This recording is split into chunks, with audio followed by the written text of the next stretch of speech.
வணக்கம்.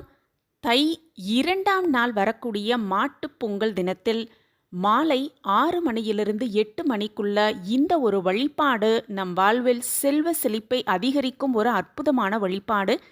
மாலை நேரம் 6 மணியிலிருந்து 8 மணிக்குள்ள செய்ய வேண்டிய முக்கியமான இந்த வழிபாடு என்ன அப்படிங்கிறத பற்றி இந்த பதிவில் நம்ம தெரிஞ்சுக்கலாம்.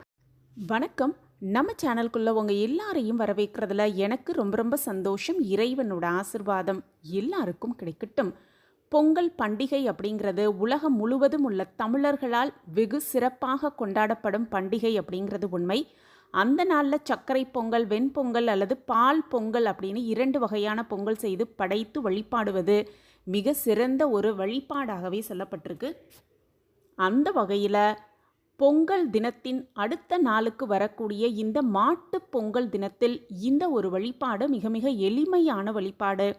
இந்த ஒரு பொங்கல் செய்து மாலை 6 மணியிலிருந்து 8 மணிக்குள் காமதேனு, நம் வீட்டில் இருக்கும் காமதேனு சிலைக்கோ அல்லது கோமாதா அப்படின்னு சொல்லப்படும் மாடுகளுக்கு இதை தானமாக கொடுக்கும் பொழுது செல்வ செழிப்பு அதிகரிக்கும் அப்படின்னும் மகாலட்சுமி கடாட்சம் நிரந்தரமாக நம் வீட்டிற்கும் நம் வாழ்விற்கும் இருக்கும் அப்படிங்கிறது உண்மை.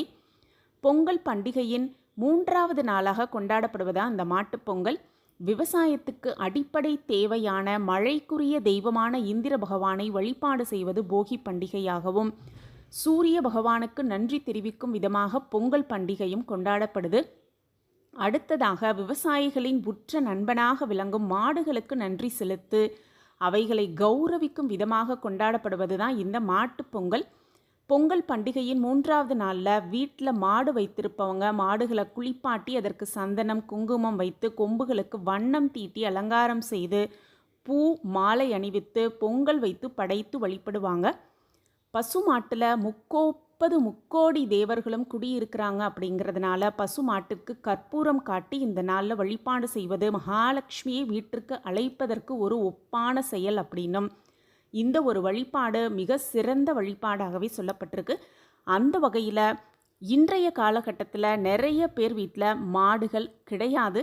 கிராமப்புறமாக இருந்தாலும் கூட நிறைய பேர் வீட்டில் மாடுகள் இப்போ இருப்பதில்லை.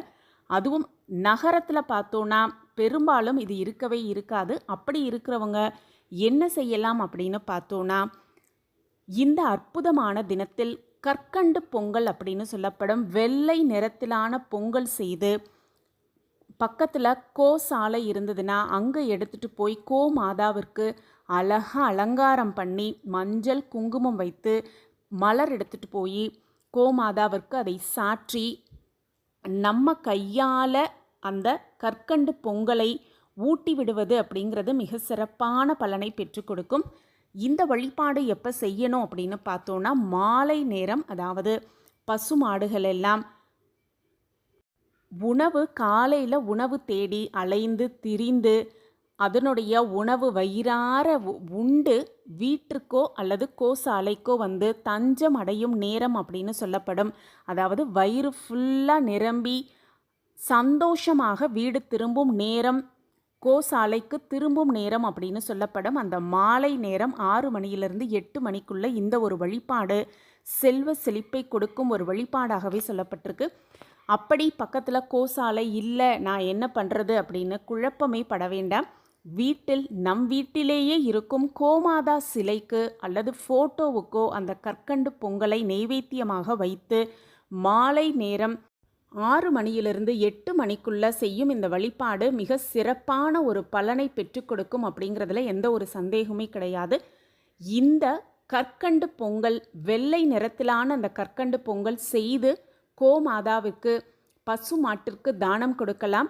அப்படி முடியாதவங்க வீட்டில் இருக்கும் கோமாதா சிலைக்கு இந்த பொங்கலை நெய்வேத்தியமாக வைத்து வழிபட்டு மிக சிறப்பான பலனை பெற்று சகல சௌபாக்கியத்தோடு வளமாகவும் நலமாகவும் வாழலாம்.